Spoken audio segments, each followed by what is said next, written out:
Disclaimer: ang video na ito ay isang katang-isip na kwento na ginawa para sa libangan at pagbibigay aral lamang.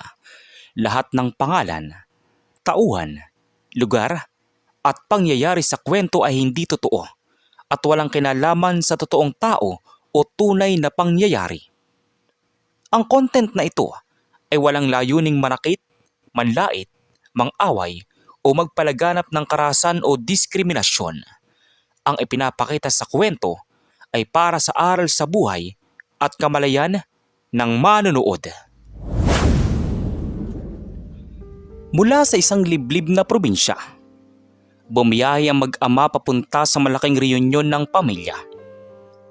Hindi sila sanay sa mga handaan, lalo na sa mga reunion na puno ng yabang at pataasan ng estado sa buhay. Pero kailangan nilang pumunta, hindi para magpasikat, kundi para magpakita ng respeto sa pamilya. Maagang maaga pa lang ay umaandar na ang luma at kalawangin nilang sasakyan. Huwag kang mag-alala, Jeban. Kahit luma to, umaandar pa naman. Opo tatay, okay lang po. Masaya na ako basta magkasama tayo. Sa likod ng sasakyan, tahimik na nakaupo si Miguel, ang panganay, 14 na taong gulang. Hindi na bata pero hindi pa rin ganap na lalaki. Alam na niya ang bigat ng mundo, lalo na ang pangmamaliit ng tao. Tay, sigurado po ba talagang gusto nating pumunta? Baka alam niyo na po. Kailangan anak. Pamilya pa rin sila. Kahit pa iba na ang turing nila sa atin, pamilya pa rin sila. Hindi na nagsalita si Miguel.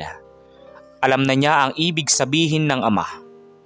Ilang beses na silang minamaliit. Ilang beses na rin nilang nilunok ang hiya. Makalipas ang ilang oras ng biyahe, narating nila ang lugar ng reunion. Isang malaking resort. Maliwanag ang ilaw, may magagarang sasakyan sa labas. SUV, sports car, mamahaling van. At doon, biglang huminto ang luma nilang sasakyan sa mismong entrada. Parang huminto rin ang oras. Unti-unting bumukas ang pinto ng sasakyan. Una si Dante, nakasimple lang. Luma ang polo, kupas ang sapatos. Sumunod si Miguel at huli si Juban. Nakangiti, walang kamalay-malay sa mga matang nakatutok sa kanila. Biglang may tumawa. Uy, ano yon? May peryahan ba rito? Lumitaw si Simon, 32 taong gulang. Malaki ang katawan, malaki rin ang boses, at mas malaki ang ego. Siya ang pinsan na kilala sa kayabangan. May negosyo raw, may pera raw, mayabang sa lahat. Dante, grabe reunion to, hindi junk shop. Bakit yan ang sinakyan nyo? Nagbulungan ng ibang kamag-anak.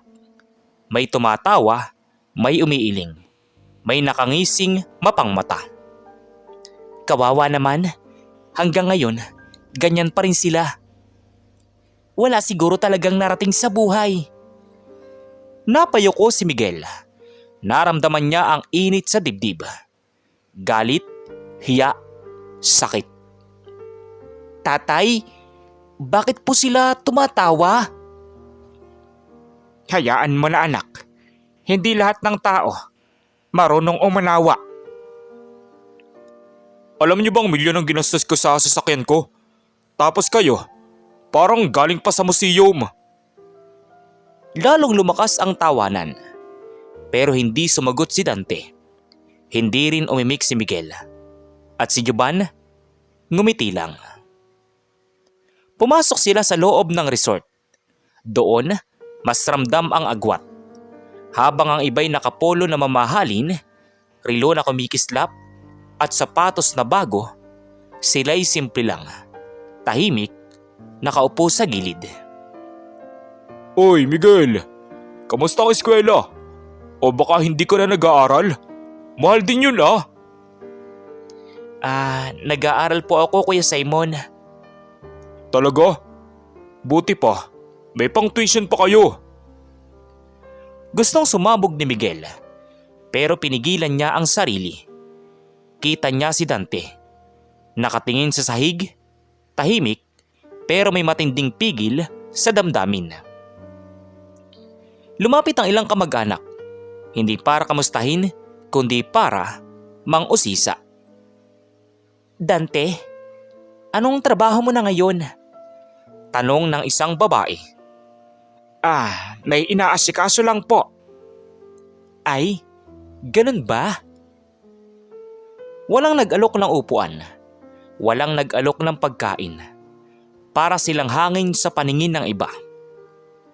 Hanggang sa muling magsalita si Simon, mas malakas, mas mayabang. Alam nyo, sa reunion na to, makikita mo talaga kung sino ang umaasenso at kung sino ang naiwan. Direktang tumingin kay Dante ang lahat. Tahimik, mabigat ang hangin. At dito nagsisimula ang kwento ng mag-amang minaliit. Hindi nila alam, ang taong kanilang tinatawanan ay may tinatagong sikreto na yayanig sa buong pamilya. Sa susunod na bahagi, isang tawag, isang pangalan at isang katotohanang hindi nila inaasahan. Hindi pa tapos ang pangmamaliit. Sa loob ng resort, patuloy ang kasiyahan ng karamihan. Masayang tawanan, kwentuhan at yabangan. Pero sa isang sulok, naroon ang mag-ama. Tahimik, walang pansin. Parang hindi kabilang. Si Dante ay nakaupo. Hawak ang baso ng tubig. Hindi niya iniinom. Parang may iniisip na malalim. Si Miguel, tikom ang bibig. Si Juba naman, tahimik na lang naglalaro ng maliit na laruan. Tatay, uwi na lang po tayo. Hindi ko po gusto dito. Sandali na lang anak. Kaunti na lang. Pero hindi pa tapos ang pagsubok. Hoy! Magpicture tayo! Pero baka naman hindi kayo sanay sa camera. Baka masira pa ha. Muling nagtawanan ang ilan. May ilang umiling. May ilang hindi na makatingin sa iya. Pero wala pa ring pumapagitna. Walang nagtatanggol. Tama na po. Pigil na galit na sabi ni Miguel. Ano? Nasaktan ka? Totoo lang sinasabi ko ah. Tumayo si Miguel. Nakatayo rin si Dante agad. Hinawakan ng balikat ng kanyang anak. Miguel, huwag. Dahil doon, umupo muli si Miguel. Nangingilid ang luha, pero hindi niya hinayaang bumagsak. Ayaw niyang ipakita na nasaktan siya. Sa gitna ng ingay, biglang umilaw ang cellphone ni Dante. Napatingin siya sa screen. Isang pangalan, hindi pamilyar sa iba, pero pamilyar na pamilyar kay Dante. Siya. Bulong ni Dante sa kanyang sarili. Tumayo si Dante, lumayo ng kaunti. Sinagot ang tawag. Hello. Sir Dante, good afternoon po. Pasensya na po sa istorbo. May problema ba? Wala naman po sir. Gusto lang namin ipaalala na hinihintay na po kayo ng board meeting bukas. Confirm na po ang acquisition. Saglit na tumahimik si Dante. Oo, alam ko. Sabihin mo, tuloy pa rin. Yes sir. By the way po, congratulations ulit sa bagong investment. Hindi po biro yung halaga. Wala yun. Salamat. Ibinalik ni Dante ang cellphone sa bulsa. Huminga ng malalim. Hindi niya napansin may isang nakarinig. Board meeting? Investment? Nagtatakang tanong ni Simon sa kanyang sarili. Lumapit si Simon. May kunot ang noo. Hoy Dante, kanina ka pa may kausap. Ano yun? Pasosyal ba yan? Wala yon Simon. Trabaho lang. Trabaho? Sa probinsya? Ano? Tagamantay ng palaisdaan? May ilang kamag-anak na napatingin. Parang may kakaibang pakiramdam sa hangin. Si Miguel ay napatingin sa ama. Kita niya ang kakaibang aura nito. Hindi galit, hindi takot, kundi kalmado. Parang may alam na hindi alam ng iba. Juban, alam mo ba kung ano talagang trabaho ni tatay? Opo, may mga tao po siyang tinutulungan, tsaka may mga papel po lagi. Hindi na nagpatawa si Simon. Parang may sumagi sa isip niya. Anong klaseng investment yan? Ilang libo? Baka naman utang. Huwag mo nang alamin Simon kung ayaw mong mapahiya. Nanlaki ang mata ni Simon. Ano? Biglang tumahimik ang paligid. Napatingin ang ibang kamag-anak. Dante, ano bang sinasabi mo? Nagtatakang tanong ng lalaki. Hindi ko hiniling na irespeto nyo kami. Pero sana, huwag nyong maliitin ang mga anak ko. Tumahimik ang lahat. Walang tumawa. Walang nagsalita. Sa unang pagkakataon, si Simon ang parang nawalan ng salita. Maya-maya, may dumating na grupo ng mga lalaking nakapormal. Mukhang mga negosyante. May isa sa kanila ang biglang napatigil nang makita si Dante. Sir Dante? Lumingon si Dante. Ikaw pala. Hindi po namin alam na nandito kayo. Bagyang yuko ng lalaki. Nagkatinginan ng mga kamag-anak. Sino yon? Pabulong na tanong ni Simon sa kanyang sarili. Hindi pa sinasagot ang tanong, pero ramdam na ng lahat. May mali silang pangusga. At unti-unti, nababasag na ang paniniwala nilang mahirap lang ang mag-amang kanilang tinatawanan. Nanatiling tahimik ang buong resort hall. Parang lahat napako sa kinatatayuan. Ang tawanan kanina, napalitan ng kaba at pagtataka. Ang lalaking nakapormal na tumawag kay Dante ay nanatiling nakatayo sa harap niya. Tila may paggalang na matagal nang nawala sa mga kamag-anak. Sir Dante, pasensya na po. Hindi po namin inasahan na makikita kayo rito. Wala yan. May reunion lang kami. Isang simpleng sagot, pero puno ng bigat. Naintindihan po namin. Pero gusto lang po naming ipaalam na ready na po ang mga papeles. Inaantay lang po ang perma ninyo. Bagyang yumuko ang lalaki. May ilang kamag-anak na napasinghap. Perma? Papeles? Ano to? Pabulong na tanong ng kamag-anak na isa. Si Simon, kanina'y puno ng yabang. Ngayoy namutla. Pilit niyang tinawanan ang kaba. Baka naman, artista lang kayo Baka scripted to. Hindi ngumiti ang lalaking nakapormal. Salip, tumingin siya diretso kay Simon. Pasensya na po, pero kayo po ba'y kamag-anak ni Sir Dante? Oo. Pinsan niya ako. Ikinalulugod ko pong makilala kayo. Isa po si Sir Dante sa pinakamalalaking investor ng grupo namin.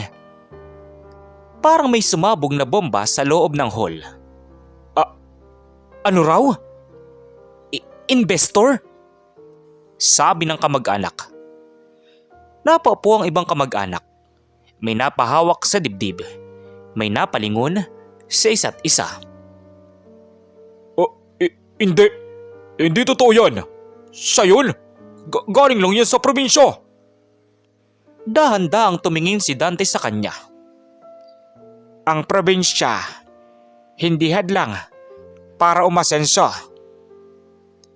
Dahil doon ay napatahimik si Simon. Wala nang nasabi. Maya-maya ay lumapit ang isa pang lalaking nakapormal. Sir Dante, pasensya na po. Pero hinihintay na po talaga kayo ng board, lalo na po ng bagong acquisition. Higit 3 bilyon po ang halaga. 3 bilyon. Parang biglang bumigat ang hangin. Tay? Mahina pero gulat na tanong ni Miguel. Napatingin si Dante sa mga anak niya. Ngumiti ng bahagya. Hindi ko lang sinabi agad, anak. Pasensya na kayo. Tay, bilyonaryo po ba tayo, tatay? Tanong ni Juban. May ilang napahiya ng mapabuntong hininga. Ang importante, anak, may sapat tayo. Hindi naman kailangang ipagmalaki. Hindi na napigilan ng mga kamag-anak ang kanilang reaksyon. Dante, bakit hindi mo sinabi? Nanginginig na tanong ng kamag-anak. Hindi niyo naman itinanong sa akin ng may respeto, di ba? Isang linya, isang katotohanan, isang sampal sa lahat. Lumapit si Simon, hindi na mayabang, mababa na ang ulo.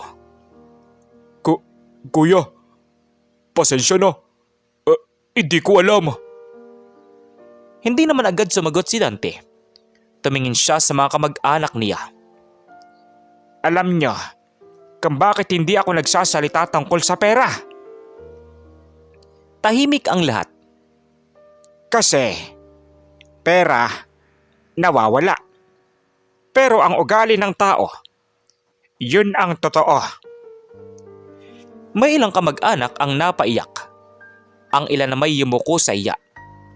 Si Miguel ay nakaramdam ng kakaibang pakiramdam. Halo ng saya at lungkot. Saya dahil nakita ang katotohanan. Lungkot dahil nakita ang tunay na ugali ng pamilya. Tay, okay lang po tayo kahit wala silang respeto. Mas mahalaga, anak, ang dignidad. Lumapit ang lalaking nakapormal at mahinang nagsalita. Sir Dante, gusto niyo po bang ipahanda ang sasakyan? Napatingin ang lahat sa labas, sa luma at sira-sirang sasakyan. Huwag na. Yun ang sasakyan namin sa labas. Lalong napahiya ang mga kamag-anak. Habang papalabas ang mag-ama, walang pumigil, walang tumawa, walang nagsalita. Sa araw na iyon, natutunan ng lahat na ang tunay na yaman hindi nakikita sa sasakyan, kundi sa puso ng tao. Pagkaalis ng mag-ama sa resort, parang may naiwang katahimikan na hindi kayang basagin ng kahit sinong kamag-anak. Ang kasiyahang kanina'y puno ng yabang, ngayon ay puno na ng hiya. Sa loob ng resort, hindi pa rin makapaniwala ang lahat sa nangyari. Bilyonaryo pala si Dante. Nanginginig na sabi ng isang kamag-anak. At tayo, pinagtawanan pa natin siya. Nakakahiya. Si Simon ay nakatayo sa gitna. Wala na ang ngiti sa kanyang mukha. Napatingin siya sa direksyong nilabasan ng mag-ama. Hindi ko alam. Aniya. Pero huli na ang lahat. Samantala, sa labas ng resort, umandar ang luma at sira-sirang sasakyan. Ngunit sa loob, tahimik at payapa ang mag-ama. Tatay, ang dami palang natulala kanina. Hindi dahil sa pera iyon, anak. Dahil yun sa konsensya nila. Masakit po, pero gumaan din ang pakiramdam ko, tay. Ganyan talaga kapag natutunan mo kung sino ang totoo sa buhay mo. Hindi na sila lumingon pa. Hindi na nila kailangan. Samantala sa loob muli ng resort, Naupo si Simon mag-isa. Walang lumalapit, parang lahat iniiwasan siya. Makalipas ang ilang minuto, tumunog ang cellphone ni Simon. Hello? Simon, kailangan ka namin makausap. Tungkol saan? Tungkol sa kontrata nyo. May problema. Nanlamig ang katawan ni Simon. Anong problema? Hindi na itutuloy ng investor ang partnership. Napahawak sa dibdib si Simon. Ha? Bakit? May pumasok na bagong kumpanya. Mas malakas. Mas malaking kapital. Parang may kumurot sa isip ni Simon. Sino? Sa Dante Holdings. Galing ang pondo. Nalaglag ang cellphone ni Simon. Samantala, habang nasa kalsada ang mag-aama, hindi nila alam ang nangyari kay Simon. At kahit alam man, hindi na mahalaga. Tay, kasalanan ba natin yun? Hindi anak. Ang karma. Kusang dumarating. Tahimik ang sasakyan, ngunit puno ng aral. Sa resort, tuluyan na ang pagbabago. Lumapit ang ilang kamag-anak sa isa't isa. Alam nyo, tayo ang mali. Hindi sasakyan o damit ang batayan ng tao. Wika nila. May ilang napaiyak, may nagsisi, pero huli na. Ilang araw ang makalipas. Balita ang mabilis na kumalat. Ang pagbagsak ng negosyo ni Simon, ang pag-angat ng Dante Holdings. Isang umaga, may dumating na sulat sa bahay ni Dante. Tatay, may sulat! Ano raw anak? Imbitasyon po tay. Reunion ulit. Nagkatinginan na mag-ama. Hayaan nyo na. Hindi na kailangan. Hindi galit, hindi yabang, kundi kapayapaan. Dahil ang tunay na panalo, hindi ang paggiganti, kundi ang kakayahang magpatawad, kahit hindi bumalik. Lumipas ang mga linggo matapos ang reunion. Tahimik na bumalik ang mag-ama sa kanilang simpleng buhay sa probinsya. Walang nagbago sa kanilang pamumuhay. Hindi nagpalit ng sasakyan. Hindi lumipat ng bahay. Hindi rin nagpasikat. Sa mata ng mundo, bilyonaryo si Dante. Pero sa mata ng mga anak niya, isa lang siyang ama na marunong rumespeto at magmahal. Samantala, sa probinsya. Tatay, ang dami na pong isda. Nga, maswerte tayo ngayon. Walang bakas ng yaman sa paligid pero may kapayapaan. Tay, hindi ko maintindihan. Bakit ayaw niyong magpakitang mayaman tayo? Kasi anak, kapag ipinagyabang mo ang pera, nawawala ang halaga ng pagkatao. Umupo si Dante sa ilalim ng puno. Umupo rin ang dalawang anak niya. Nung bata pa ako, ipinangako ko sa sarili ko, kapag umangat ako, hindi ako magiging katulad ng mga taong nanghamak sa atin. Tahimik na nakinig ang mga bata. Maraming may pera, pero kaunti ang may dignidad. Aniya. Samantala sa lungsod, si Simon ay tuluyang bumagsak. Nawala ang negosyo, nawala ang kaibigan, nawala ang yabang. Kung alam ko lang. Wika ni Simon sa kanyang sarili. Pero ang pagsisisi, huli na. Isang araw, may dumating na bisita sa bahay ni Dante. Tay, may tao po. Pagbukas ng pinto, isang pamilyar na muka. Si Simon. Kuya Dante? Tahimik ang paligid. Bakit ka nandito? Humingi ako ng tawad. Hindi dahil sa nawala ang negosyo ko, kundi dahil mali ang ginawa ko. Lumabas sina Miguel at Juban. Narinig nila ang lahat. Tatay, siya po yung nanigaw dati, di ba? Napayuko si Simon. Ang tanong, handa ka bang magbago? Opo, kahit magsimula ulit. Tahimik si Dante sandali. Heto ang payo ko. Magtrabaho ka. Matuto kang rumespeto. Ang pera, darating iyan kung marunong ka sa tao. Tumango si Simon, umiiyak. Pag-alis ni Simon, hindi siya binigyan ng pera. Hindi siya binigyan ng negosyo. Binigyan lang siya ng aral. Pagsapit ng gabi, magkakasama mag-ama sa pagkainan. Tay, pinatawad niyo siya? Hindi para sa kanya, kundi para sa sarili ko.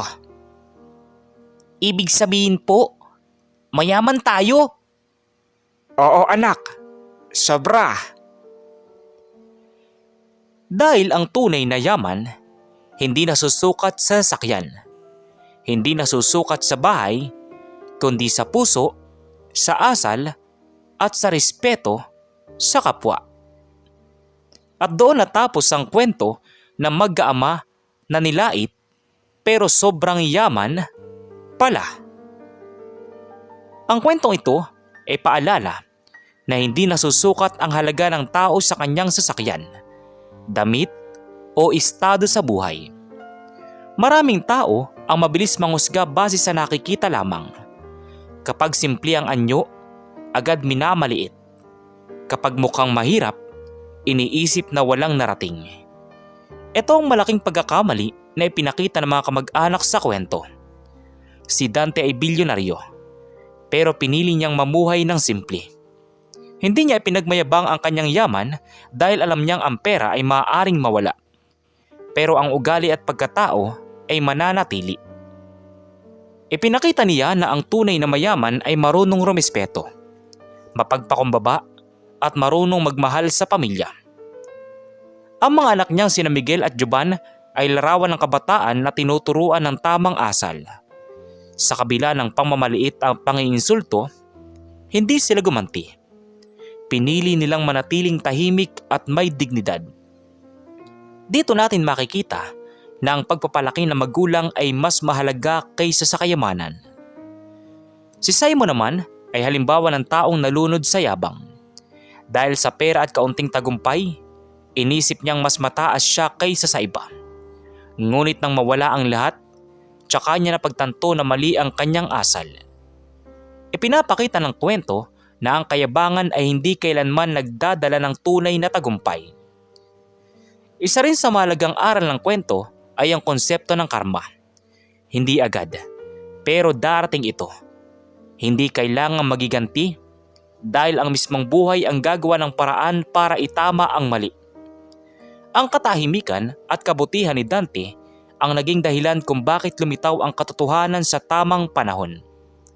Ang pinakamahalagang aral ng kwento ay ito. Huwag kailanman maliitin ang kapwa. Hindi natin alam ang pinagdadaanan ng tao. Hindi rin natin alam ang kanyang kwento. Ang pagrespeto ay libre, pero napakahalaga. Walang mawawala kapag naging mabuti ka. Ngunit napakaraming nawawala kapag naging mapagmataas ka. Sa uli, ang tunay na yaman ay hindi nasa bangko o negosyo. Nasa puso ito, nasa asal at nasa paraan ng pakikitungo sa kapwa. Ito ang yaman na hindi kayang nakawin at hindi kailanman malulugi. Kayo, ano pong masasabi nyo sa kwento natin ngayong araw? At kung ano mga aral po ang mga natutunan ninyo?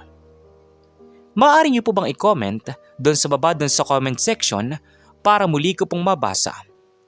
So once again, inuulit ko pong muli. Ako po si Tamoxki TV. Kita-kita po tayong muli sa mga susunod pa nating maraming mga video. Thank you and God bless you all. Peace out!